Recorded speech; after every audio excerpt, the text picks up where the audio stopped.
Fala, ministro, uma ótima tarde. Bom, para a gente quase noite aí, para você que está na América do Norte, uma tarde, sempre uma honra, um prazer conversar com o senhor. E aí, é uma das questões que vem à tona quando a gente fala a respeito de Venezuela. Houve muito entusiasmo quando da queda de Nicolás Maduro que o país pudesse experimentar mais liberdade. Agora a questão da tensão quanto à soltura dos presos políticos e quanto a uma transição que, claro, deseja-se seja rápida, mas parece ainda ser morosa por vezes. Contexto complexo. Seu comentário, então, quanto à soltura e depois a detenção novamente de Juan Guanipa. Agora a família fala que ele está em prisão domiciliar, hoje foi confirmado, mas uma situação delicada, então, conforme a Venezuela busca essa transição.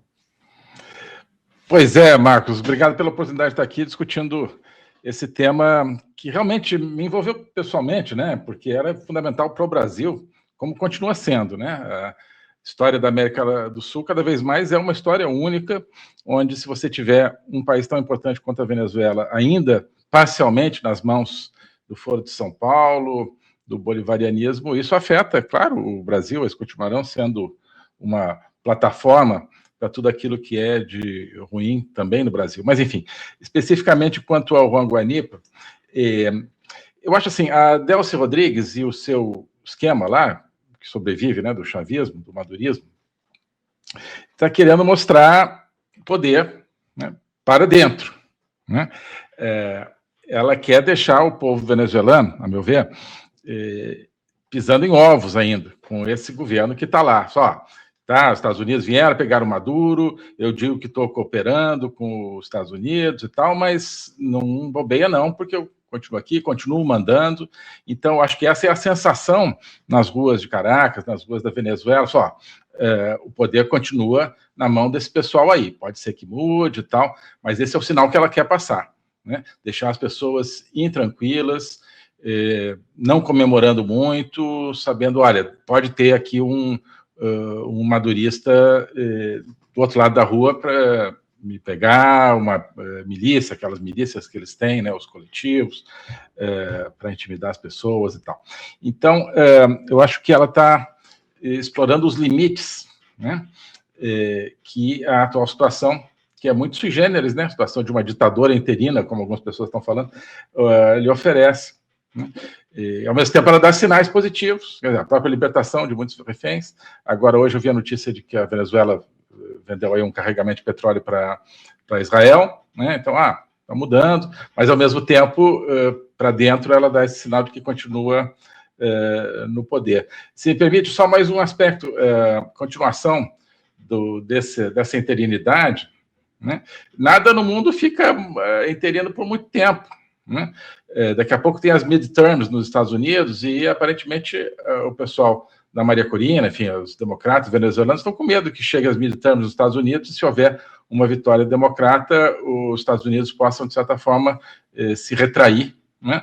E talvez seja com isso que o regime ainda permanecente na Venezuela esteja... talvez seja com isso que ele esteja contando. Não, é interessantíssima a colocação. Aí, eu também queria te perguntar sobre isso no que disse Marco Rubio, secretário de Estado.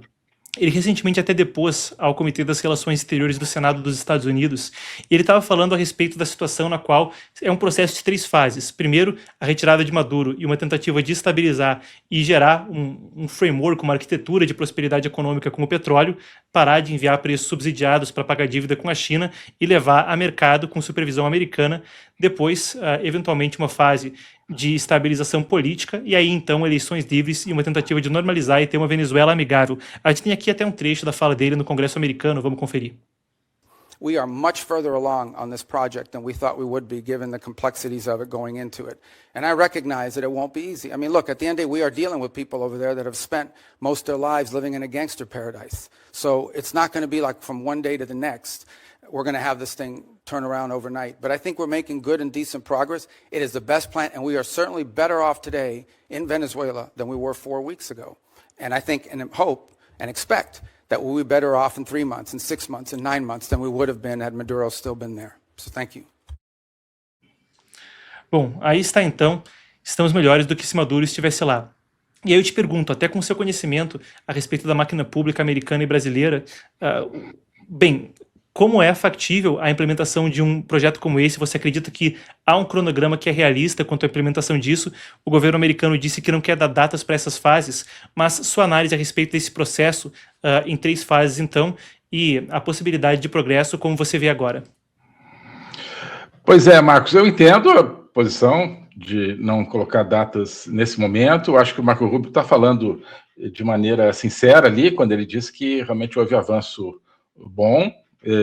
Eu continuo achando que na big picture, né, na dimensão grande, é muito interessante o trabalho que os americanos fizeram nessa perspectiva política, né, depois da perspectiva militar, né, isso de conseguir digamos, a adesão mesmo que contra a vontade um pouco do que sobra do regime, para evitar derramamento de sangue, para evitar uma operação militar muito mais complicada. É uma transição de regime nova também. Eu gosto dessa coisa de inovação diplomática, né? A gente também tentou isso, e foi importante a nossa inovação para deslegitimar o Maduro desde 2019. Mas, enfim.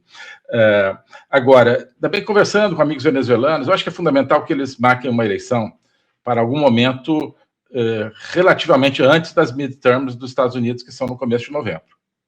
Né?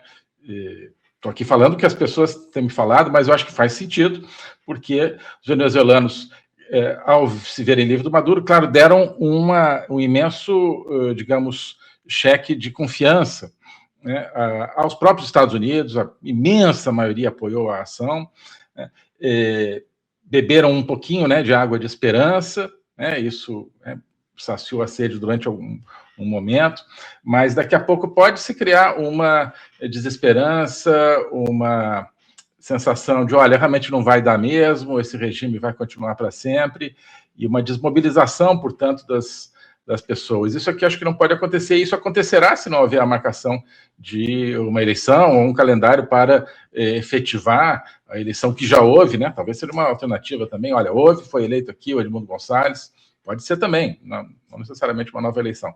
Mas eu penso muito sempre nessa questão da psicologia, né? O ser humano não é uma máquina, né? Nem as pessoas, nem os povos são máquinas, são totalmente previsíveis, são totalmente racionais. Nós somos muito mais complexos do que isso, né? Então, isso do espírito, da mobilização de alguém que está numa situação, mas achando que ela pode mudar, é algo completamente diferente de quem está na mesma situação, achando que ela vai ficar para sempre. Né? Essa mobilização psicossocial, digamos, me parece fundamental. Acho que é o ponto fundamental que tem que se tomar em conta em tudo isso. De forma interessante, você citou as midterms americanas, mas existe também uma janela no qual a gente pode falar a respeito de pressão regional. Então, quando a gente fala, por exemplo, a respeito de eleições que ocorreram no Chile, com José Antônio Casta agora tomando posse, você até esteve no programa, a gente discutiu na época quando ele foi empossado, ou melhor, quando ele venceu a eleição, né? Mas agora a gente tem eleições que vão vir à tona nesse ano, em breve, em março e maio, né, legislativas e presidenciais na Colômbia, e depois as eleições brasileiras em outubro. E logo quando havia muito da questão quanto às eleições de 2024 na Venezuela, que claro foram fraudulentas, México, Brasil e Colômbia eram alguns dos países fundamentais, se via naquele instante, em termos de aplicar pressão internacional. Então, além das midterms americanas, você entende que também poderia haver uma janela de oportunidade, no sentido de uma troca de governo na Colômbia ou no Brasil, eventualmente aumentarem a pressão ou corroborarem para uma mudança de regime? Faz diferença esse ambiente na América Latina? Certamente, faz toda a diferença em termos econômicos, em termos de logística, em termos psicológicos também, né? Os vizinhos são fundamentais para mostrar para o resto do mundo, né, o que está acontecendo.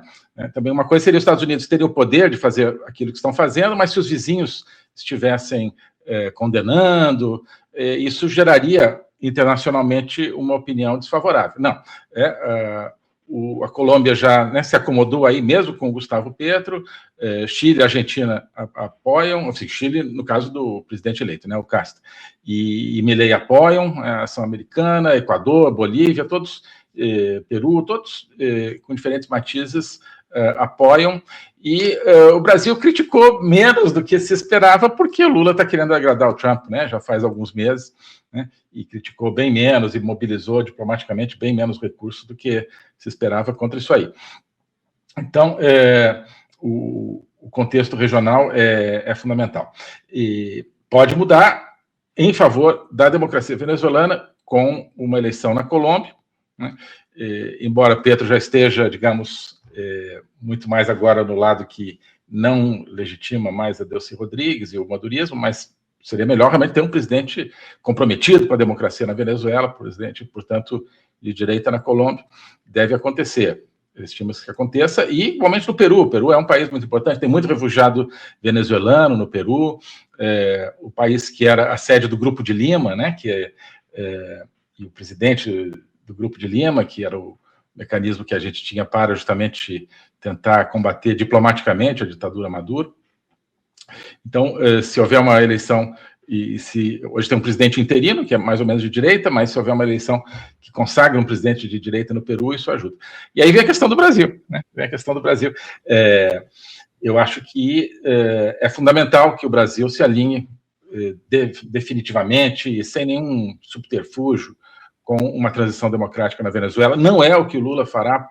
Pode ser que engane o Trump daqui ou dali, mas acho que o Lula não engana nem os venezuelanos, nem os brasileiros, né? Então, vi hoje uma declaração muito boa do Flávio Bolsonaro, lá em Paris, na visita que ele está fazendo a Paris. Perguntaram a ele, o que você acha da intervenção americana, né? Achando que ele ia dizer, não, estamos preocupados com aquela linguagem. Ele falou, não, achei muito bom que tirassem o Maduro, né? Então, acho que essa é a atitude que, digamos, reforçaria, né, essa do Flávio, se ele for eleito, que reforçaria muito a transição democrática venezuelana. Uma última questão aí, tem diferentes estimativas, né? Uma das quais eu via falava de até 40 mil militares cubanos presentes na Venezuela, mas fato é que uma presença grande existe e algumas dezenas, pelo menos, foram mortas durante a operação americana que acabou por capturar Maduro. Agora existe uma pressão americana tremenda sobre Cuba, a ilha está sem petróleo para sequer abastecer os aviões que fazem escala ali, e depois do fim da importação de petróleo venezuelano barrado pelos Estados Unidos, deve estar sem combustível para o que quer que seja em poucos dias. No meio do momento onde, de forma até milagrosa, se dá para colocar nessas palavras, aconteceu uma frente de ar polar indo para o Caribe, com Cuba passando abaixo de zero aí por um dia. Bom, eventualmente uma queda do regime cubano também aceleraria algum tipo de mudança na Venezuela, dado que uma parte grande do exército, dos conselheiros militares de alta patente, vem, afinal de contas, da ilha. É uma coisa que também ajudaria a desarticular o regime de certa forma e viabilizaria uma mudança dentro do país, ou não? Tua avaliação, Ernesto? Sim, e parece que isso está acontecendo. Cuba tinha agentes entre os militares, obviamente, era a espinha dorsal, era cubano. No narcotráfico, né? Lá, enfim, era mais ou menos a mesma coisa, né? Nas forças de segurança paralelas, né? Essa questão dos coletivos e tudo isso, e na sociedade venezuelana, né? Os cubanos estavam lá dentro com agentes de inteligência, agentes de desinformação, para todo lado na Venezuela. Parece que muitos deles já estão deixando Venezuela. Isso é uma coisa que deve estar acontecendo, claro, por baixo do pano, dentro desse arranjo que os Estados Unidos estão coordenando com esse governo interino, com essa ditadura interina. Então, soltar os presos políticos é uma coisa que aparece à luz do dia, mas deve estar acontecendo essa expulsão dos agentes cubanos de maneira mais velada, claro, porque tudo que envolve aí inteligência é mais velado. Não acredito que os Estados Unidos sejam inocentes a ponto de deixar isso aí como está. Isso deve estar sendo efetivado. E o que estão também permitindo também que haja esse desligamento dessa linha de suprimento que a Venezuela tinha em favor de Cuba, o que coloca mais pressão também, claro, sobre o regime cubano. A ideia é que, né, esse regime também, acho que era bom que, né, imagina o sonho, né, mas que caísse em breve, né, quem sabe antes das midterms americanas também, porque essas midterms podem, infelizmente, né, a gente tem que ver dessa maneira. Você vê como os democratas americanos, ou boa parte deles, se deixou identificar com regimes que são inimigos dos próprios Estados Unidos, que são inimigos da liberdade, né, que são inimigos dos valores ocidentais, dos valores democráticos, que são inimigos do próprio país deles, né, mas você tem alas grandes do Partido Democrata que, se assumirem o controle da Câmara e do Senado, vão usar esse controle para pegar leve com Cuba e pegar leve com o que sobra do madurismo e tentar preservar esse bolivarianismo e esse comunismo em Cuba e na Venezuela. Infelizmente vai ser assim. Então, acho que seria interessante isso. Mas eu acho que isso é o que está no horizonte, né? A política externa do Trump tem sido muito de trabalhar também com o imprevisto e com os sinais que vão sendo dados de maneira, às vezes, um pouco ambígua, mas tudo indica que existe já uma pressão muito grande contra o regime cubano, e isso não seria possível se não tivessem já expulso, pelo menos, os principais agentes de Cuba na Venezuela. Tem que ver para onde vão esses agentes, né? Espero que vão para Cuba mesmo e que não venham para o Brasil enquanto a fronteira está aberta. Mas né, temos que cuidar com isso aí. Bom, perfeito. Muito obrigado, então, Ernesto. E vamos ver o que vem para as midterms, né? Desde 79, desde a época do Carter, nenhum presidente que ganhou com maioria no Congresso conseguiu manter a maioria no Congresso, né? Então, tem um precedente aí complicado para o Trump navegar.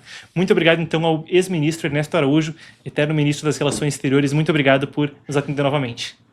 Obrigado a você, Marcos, a você, a sua atenção, de todo o seu público aqui.